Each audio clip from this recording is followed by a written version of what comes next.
This is my 2000 Ford Windstar. Had a transmission problem.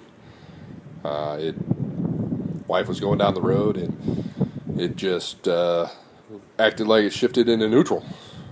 So I had it towed home and I've been working on it for a while. And I wanted to show everyone the diagnosis that I had come up with for this vehicle. As you can see, I've already got the transmission out. I've taken the torque converter and the transmission, and I've got the engine supported by my sport bar I picked up on online. Picked up for $70 shipped. I was pretty happy about that. Anyway, I see a lot of videos on YouTube where they go into how to remove the transmission and things like that. So I didn't want to get into all that. I just wanted to get it out and share my diagnosis. And so what I found, and later on I was able to find out that I could have diagnosed this without taking the transmission out of the vehicle at all.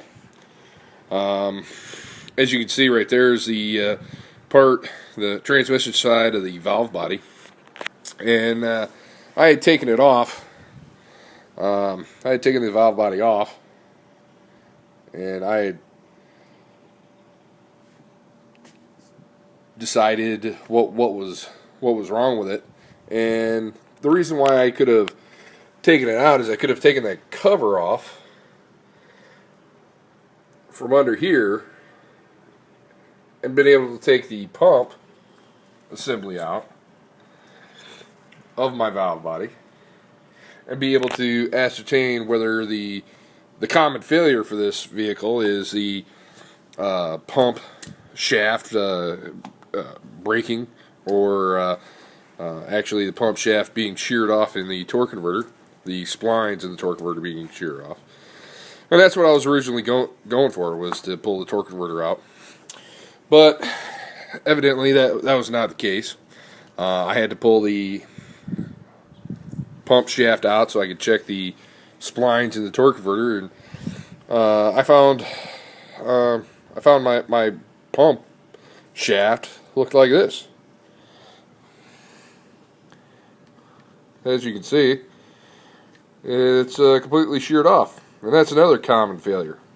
The only reason why this is not in pieces is because there's an inner fluid tube that runs the torque converter on this particular transmission. So it's sheared off but stayed in one piece.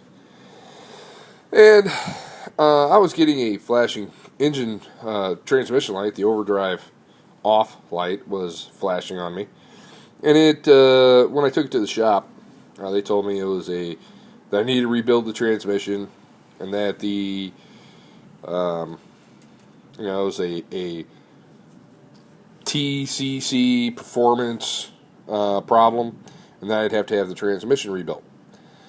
And well, I said thank you, and had it brought. I brought it back to my house. This was before the transmission up and quit.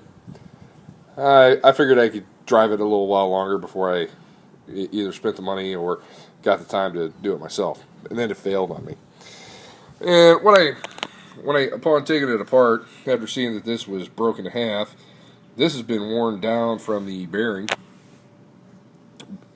being failed, and as you can see, it's all ate up, and this shaft is all damaged. Now, I've already bought a new shaft. Bear with me while I get it.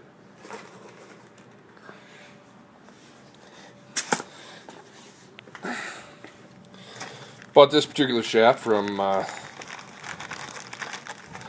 place online. They have great customer service. I bought it actually from Tasca Parts in Rhode Island, and it's a Ford genuine part, as you can see there. And I had it shipped in. I bought that and the bearing and everything else. It was like $80. Pretty cheap. But as you can see here, this is what it's supposed to look like. That is the shaft that came out of my transmission. Now, another thing I found was this pump sleeve. This goes here. Actually, when it's in the transmission, it's like that. And since this wore out, it was riding real hard on this, and this actually has grooves cut in it. I don't know if you can see them there, but there's some grooves cut in that, so I bought a new one of those. So basically, that was my problem, was that the bearing and this bearing surface here had failed, caused it to crack, and eventually broke off here, and I lost all my fluid pressure. So now I got a new pump shaft, and I got a new bearing and a new sleeve. I'm going to start putting this all back together, and I should have a working transmission again. If you have any questions, don't hesitate to drop me a line. I'll be more than happy to answer any additional questions about what I had come up with. And thank you very much.